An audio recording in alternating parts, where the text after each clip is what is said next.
तामांग अरुणाचल की प्रसिद्ध जनजाति अपातानी के मुखिया की बेटी थी। देखने में गोरी गोरी हंसती आंखों वाली तामांग के सुनहरे बालों को देखकर जनजाति के लोग उसे सूरज देवता की बेटी मानते थे।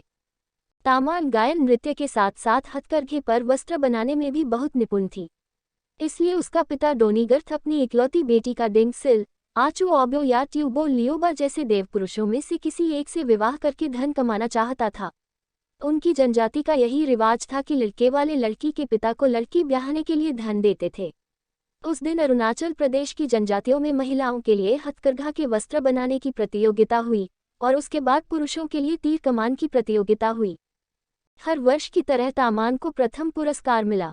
इस वर्ष तो तामांग ने कमाल कर दिया था। आकाश से नीले रंग की रेशमी शॉल पर चांद, सूरज और तारे सफेद, सुनहरे, लाल और गुलाबी रंग में बुने थे। चारों तरफ नक्षत्रों की झालर बुनकर शॉल को सजाया था। विश्वास ही नहीं होता था कि यह बुनी हुई शॉल है। लगता था कि कुशल चित्रकार ने सुंदर तस्वीर बनाई हो। उधर आबूतानी नामक युवक ने तो तीर कमान के कमाल से उड़ते हुए नकली पंछी, तितलियों के ऐसे निशाने साधे कि और कोई उसके आसपास भी नहीं रह पाया। प्रतियोगिता के बाद हुए नृत्य में तामांग और आबूतानी पहली बार मिले और पहली मुलाकात में ही एक दूसरे को चाहने लगे। उनको नृत्य करते देख लोग भी कह उठे, क्या सुंदर जोड़ी है। बाद में वे चुपके मिलते, क्योंकि दोनों को पता था कि तामांग के पिता किसी भी तरह दोनों के विवाह के लिए मंजूरी नहीं देंगे। इसलिए उन दोनों ने चुपके से विवाह कर लिया। एक दिन तामांग के पिता ने उसे बताया कि 3 देवपुरुष उससे विवाह करना चाहते हैं। तामांग ने बताया कि उसका विवाह हो चुका है। पिता ने कहा कि वह ऐसे विवाह को नहीं मानता, नहीं वे तीनों देवपुरुष मानेंगे। वह उनको नाराज नहीं कर सकता, इसलिए एक ही उपाय है। क्या पिताजी? तामांग ने पूछा। सबको एकत्रित करके शर्त रखिएगा। जो शर्त पूरी करेगा वही तुम्हारा पति होगा। तीनों देवपुरुष और आबूतानी को बुलाया गया। पहली शर्त है कि चारों को जमीन पर इस तरह नृत्य करना या कूदना होगा कि जमीन से संगीत ध्वनि आए। शर्त सुनकर आबूतानी और तामांग परेशान हुए, पर आबूतानी की बहन ने कहा, चिंता मत करो। जहां आबूतानी को नृत्य करना था उसने वहां तालों यानी पीतल की तश्तरियां मिट्टी के नीचे दबा दी। नृत्य प्रारंभ हुआ। तीनों देवपुरुषों के नृत्य प्रारंभ हुए। तीनों देवपुरुषों के अनेक बार उछल कूद करने पर भी कोई आवाज नहीं आई। आबूतानी ने जैसे ही नृत्य प्रारंभ किया, हर पदन्यास के बाद टन टन की आवाज ने तार दिया। आबूतानी जीत गया, पर पिता और तीनों देवपुरुष नहीं माने। एक और शर्त रखी गई, तीर कमान से टनलो यानी धातु के गोलाकार पर निशाना ऐसे साधना की तीर वही टनलो पर लगा रहे। इस बार भी आबूतानी की बहन ने उपाय बताया। उसने आबूतानी के तीरों की नोक पर मधुमक्खी के छत्ते से निकाली गई मोम लगाई।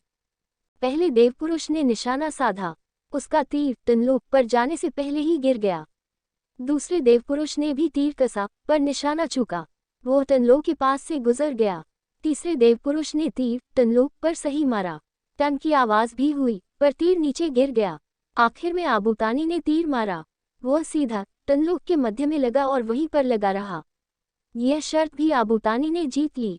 अब आखिरी शर्त होगी, अगर वह आबूतानी जीता तो वही होगा तुम्हारा पति।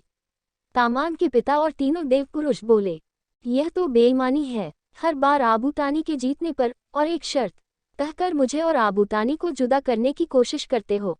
तामांग क्रोधित होकर बोली। गांव के बाकी लोगों ने तामांग का साथ दिया। लोगों का गुस्सा देखकर तामांग का पिता और देवपुरुष बोले, अब वाकई में यह आखिरी शर्त होगी। जो कोयले के टुकड़ों तथा मिट्टी के कुल्हड़े को सबसे दूर फेंकेगा वही तामांग का पति होगा। तामांग ने इस बार अपनी बुद्धि से काम लिया। उसने आबूतानी के कुल्हड़े के अंदर शहद लगा दिया और अपनी पालतू मधुमक्खियों को कोयले के चूरे से लथपथ कर दिया। एक एक करके तीनों देवपुरुषों ने कुल्हड़े फेंके और बाद में कोयले के टुकड़े। अब बारी आई आबूतानी की। उसने पूरे जोर से मिट्टी का कुल्हड़ा दूर फेंका जो तीनों के कुल्हड़ों से अधिक दूर गिरा। फिर उसने मधुमक्खियों को मुट्ठी में पकड़कर हवा में फेंका। शहद की खुशबू से कुल्हड़े तक पहुंची, जबकि देवपुरुषों के कोयले के टुकड़े उनके कुल्हड़ों तक भी नहीं गए। लोगों ने आबूतानी की जय जयकार करी। कल सुबह इसी जगह तामांग का विवाह मैं आबूतानी से रचाऊंगा। सब लोग निमंत्रित हैं, तामांग के पिता ने ऐलान किया। सुबह दुल्हन के वेश में तामांग जब मैदान में पहुंची तब हैरान हो गई। आबूतानी के रूप में 4 जने खड़े थे। यह भी चाल थी, पहचानो कौन है पति और उसे माला पहनाओ, तामांग के पिता ने कहा। तामांग ने थोड़ी देर आंखें मींची, फिर बोली, मैं सबसे पहले हाथ मिलाऊंगी और फिर ही माला पहनाऊंगी। बहुत खूब, तीनों देवपुरुष खुश होकर बोले। पर तामांग ने देखा, असली आबूतानी चुप खड़ा था। पहले देवपुरुष से जब तामांग ने हाथ मिलाया तो उसने जोर से दबाया और आंख मारी। तामांग ने गुस्से से हाथ छुड़ाया। दूसरे देवपुरुष के पास पहुंचकर तामांग ने मिलाने के लिए हाथ बढ़ाया तो वह इतना पगला गया कि बाहें पसारकर आगे बढ़ने लगा।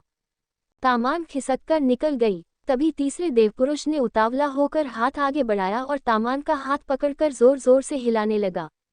बड़ी मुश्किल से तामांग ने अपना हाथ छुड़ाया। अब वह चौथी यानी असली आबूतानी के पास पहुंची। उसने आबूतानी से हाथ मिलाया। उसके परिचित स्पर्श तथा उसकी आंखों से छलकते प्यार से वह निश्चित हुई।